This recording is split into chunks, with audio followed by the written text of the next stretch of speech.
আজকে আমি আপনাদের এমন একটি দোকানে নিয়ে চলে এসেছি যেখানে আপনারা কেজি হিসেবে রুমালি রুটি খেতে পারবেন।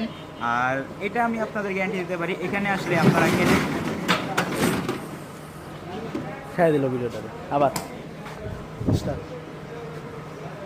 আজকে আমি আপনাদের এমন একটি দোকানে নিয়ে এসে পড়েছি যেখানে আপনারা কেজি হিসেবে রুটি খেতে পারবেন, যেটি আজকে আমি আপনাদের এমন একটি দোকানে নিয়ে এসেছি যেখানে আপনারা রুমালি রুটি কেজি হিসেবে খেতে পারবেন। এছাড়াও আমি আপনাদের একটু গ্যারান্টি দিতে পারি যে আপনারা এখানে এসে রুটি খেলে আপনারা কখনো ঠকবেন না।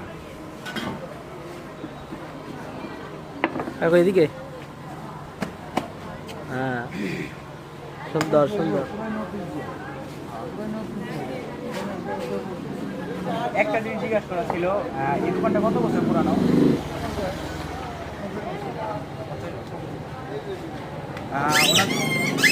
হ্যাঁ, আরো জোরে প্যাপু করো। ওনার থেকে আমি জানতে পারলাম এই দোকানটা প্রায় 50 বছর পুরাতন। আরেকটা ভিডিও করেছিলাম সেটা 100 বছর পুরাতন, কিন্তু এটা 50 বছর পুরাতন। একটু হাই দেন, এই যে এমনি করেন, এমনি করেন।